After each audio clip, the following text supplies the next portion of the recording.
strict to the question time, so please raise your hand, identify yourself and the organization you represent, and please use the microphone we pass to you.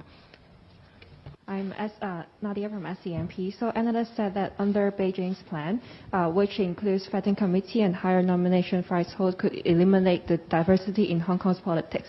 Will you be leading the promotion campaign, as some media reports suggest? And what would you say to residents who felt that the reform was a retrogression in democracy and was no longer interested in voting anymore? Second, when will the biotech vaccination be resumed, and what is the progress with Foshan at this moment? What are more incentives that the government would offer to citizens to have enough confidence on these two vaccines? And third, RTHK used to be one of the few broadcasters in Hong Kong which produce high-quality intellectual talk shows and documentaries. Do you think that its new director was overkilling as different kinds of shows were being suspended one after the other? Would it be in Hong Kong residents' disadvantage as this quality TV show are being censored? Thank you. Thank you for the three questions. First of all, as you are all aware, the National People's Congress Standing Committee is meeting yesterday and today at its 27th meeting. And one of the main subjects being deliberated on is the improvements to the electoral system of the Hong Kong Special Administrative Region in accordance with the decision made by the National People's Congress earlier in the month. So I'm not in a position to disclose any details before the NPCSC has decided on the amendments to Annex 1 and Annex 2, except to stress that the purpose of the improvements to the electoral system is to make sure that Hong Kong's electoral system is in line with the very important principle of one country, two systems, and to ensure that it is patriots administering Hong Kong, so that we could be assured of Hong Kong's stability and prosperity. So without the details, it is very difficult to answer your other very specific questions, but I can perhaps give you a advance notice that assuming the NPCSC will announce its decision later today, I will hold a press conference to explain the decision's content, to announce the follow-up work by the Hong Kong SAR government, and to answer any other queries that you may have. Because when I said that I and the Hong Kong SAR government fully welcome and support the decision, as well as the amendments to be made by the NPCSC, we are committed to do a few things. One is we have a duty to explain to the people of Hong Kong why these improvements are needed. Second, we have to complete within a very tight timetable the local legislation to put into effect the amended version of Annex 1 and Annex 2. And finally, is we have to actually conduct the three sets of elections in the next 12 months. So there's a lot of work to be done, and I am prepared to explain in more details later on. Now, the second question about vaccination.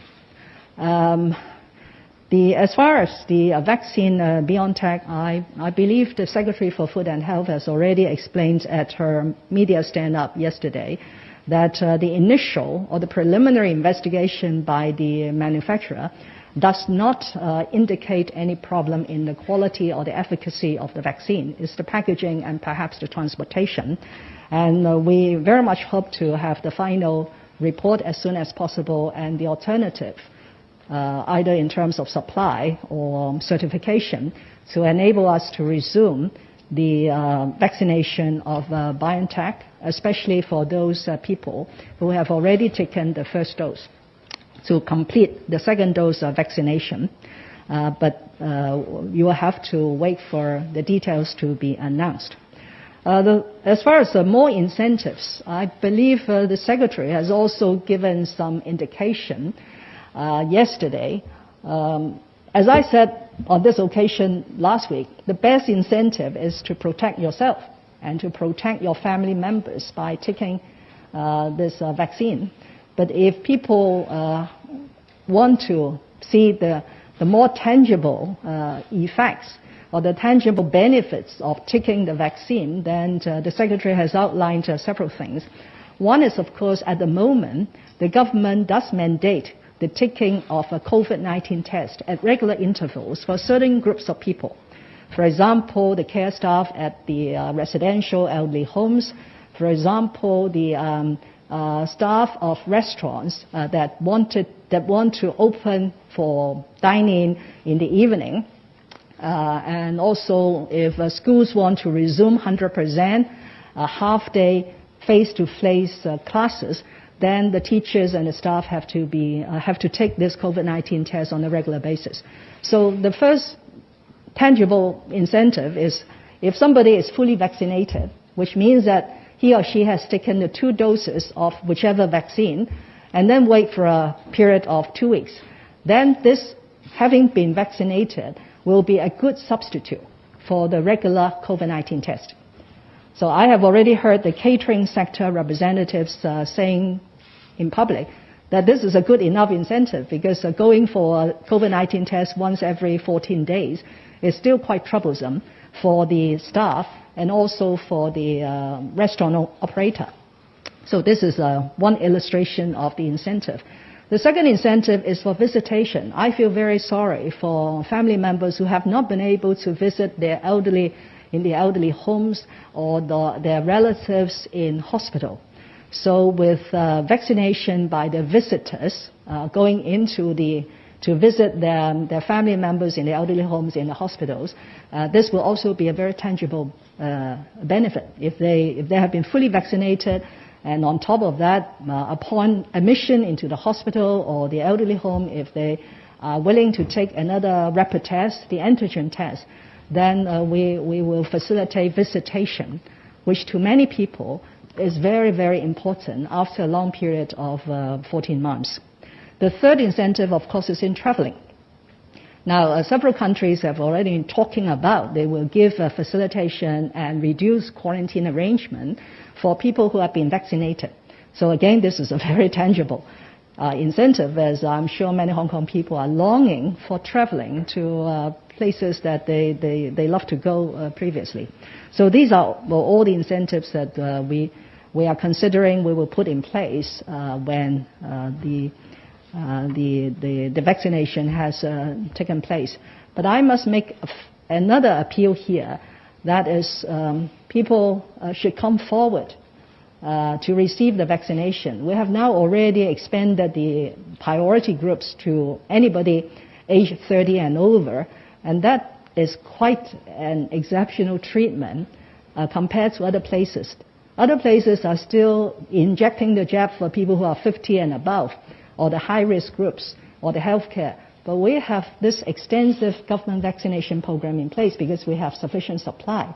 We have good infrastructure. We have enough staff to serve the people. So please come forward and take the vaccine so that we together could build up a herd immunity in Hong Kong for Hong Kong to go back to normal as soon as possible.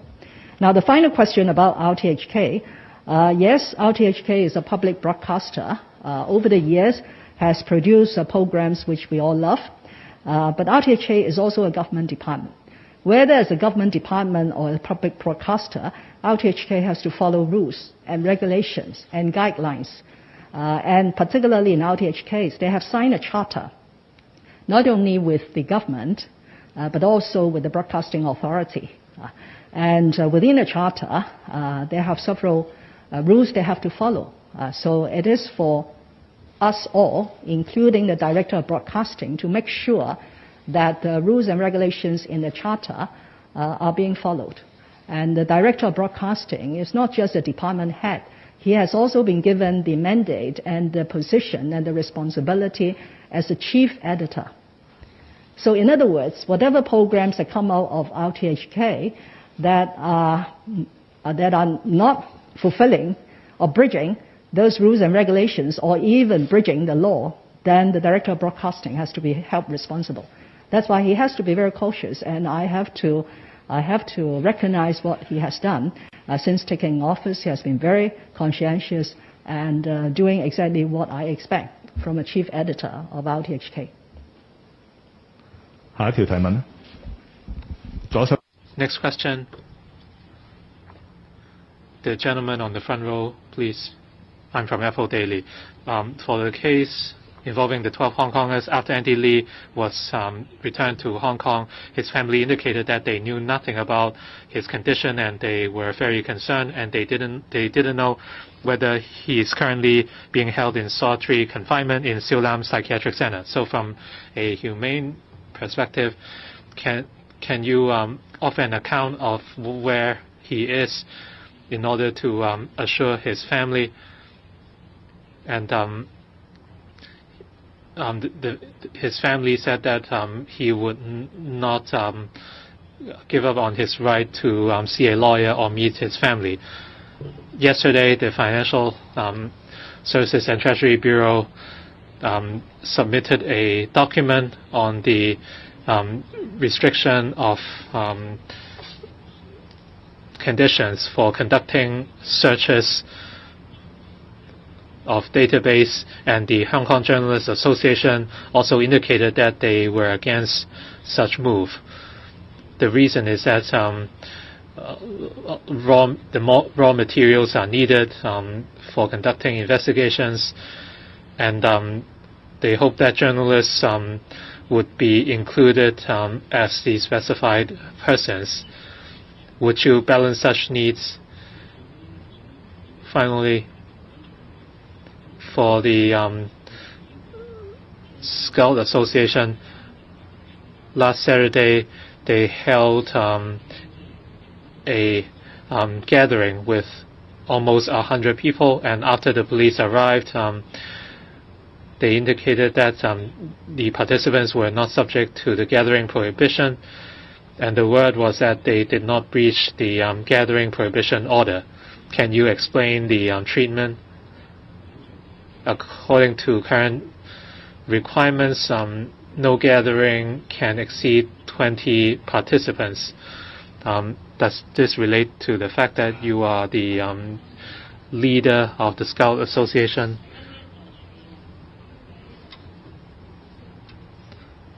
First of all, for detainees who are due to appear on court, they would be told of their rights.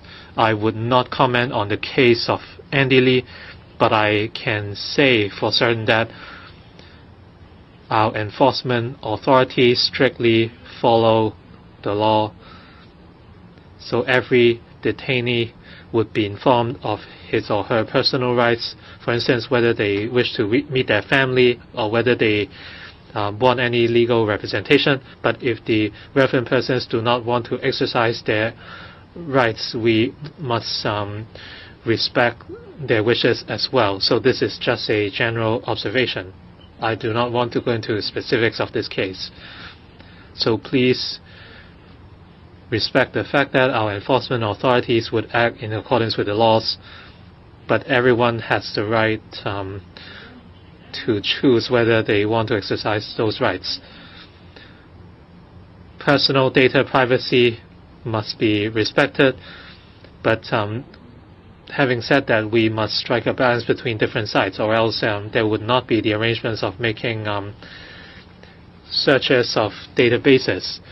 So the existence of public registers already balances these interests.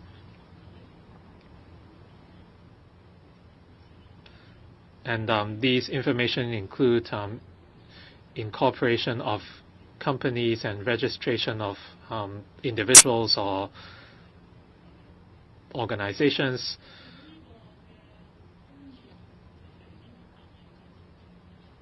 As for the work of the FSTB, at the Electoral question and answer session on February the 4th, I outlined 5 different areas in which legislation or legislative work is expected by the community. And one area is personal data privacy, how we can prevent doxing, how we can avoid the weaponization of personal data, and how we can contain the dissemination of fake news or hate speech online, and this is something being tackled in other countries as well.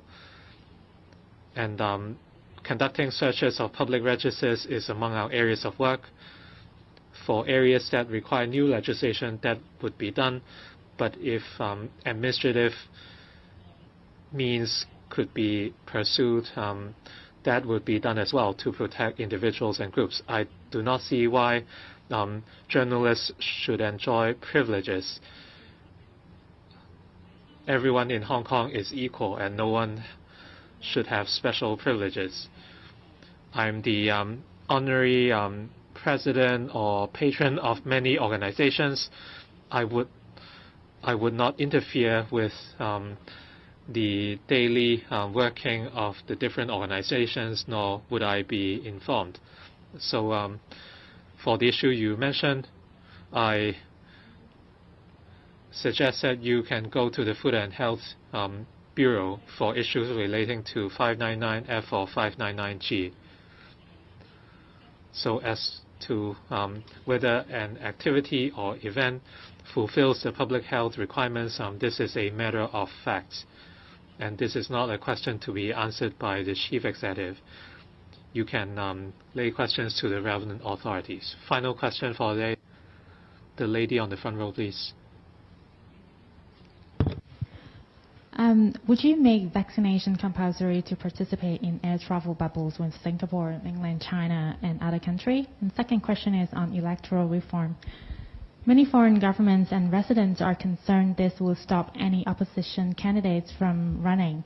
What do you say to those residents who want to vote for pro-democracy candidates but are concerned no one will be allowed to run? Thank you. The first question about vaccination and traveling. Of course, vaccination will facilitate the resumption of travel to a certain extent. But I'm sure you realize that when we talk about traveling, it's a bilateral thing. Our people have vaccinated, whether the other side would then make life easier for our people to travel to their own country is a matter for them. So what I have asked my colleagues, particularly the Secretary for Commerce and Economic Development, to revive, to discuss, is what sort of arrangements we could put in place to facilitate bilateral traveling, particularly with Singapore. Because as early as last October, November, we did have a very good scheme called the air travel bubble between Hong Kong and Singapore. But unfortunately, we then have a fourth wave from the second half of November, and that has been suspended. So now that our cases have come down to a very low level, and we start to roll out the government vaccination program, I think it is very good timing to resume the discussion so that people from both places could start to travel again. Whether we will make it mandatory depends on the discussion. If the other side says that, well, you have to make sure that travelers from Hong Kong coming to our place, like Singapore, have to be fully vaccinated, then we will have to tell the people, if you want to benefit from this air travel bubble, you have to be vaccinated. If they don't have that requirement, then we will not make it mandatory. But standing here, I always appeal to Hong Kong people to come forward to receive vaccination because of the benefits to protect themselves, their family members, and community at large. Now, electoral reform. As I said, I'm not in position to talk about details, but I can respond to your question about whether certain types of people with certain political beliefs are still able to run for election. The answer is yes. The whole arrangement to improve the electoral system of the Hong Kong SAR is to ensure that there's patriot administering Hong Kong. They have to fulfill a requirement, which actually is in our electoral laws, that they have to bear allegiance to the Hong Kong SAR and also to uphold the basic law. So the purpose of this electoral reform is this one. So for people who hold different political beliefs, who are more inclined towards more democracy, or who are more conservative, who belong to the left or belong to the right, as long as they meet this very fundamental and basic requirement, I don't see why they could not run for election. That is not only what I say. It has been mentioned by the senior officials in the Central People's Government that this system is not looking for homogeneous candidates. You could have different political stances. As long as you are serving the people of Hong Kong, you are not going to breach national security, then of course you could compete in elections in accordance with the electoral legislation. 多謝晒大家。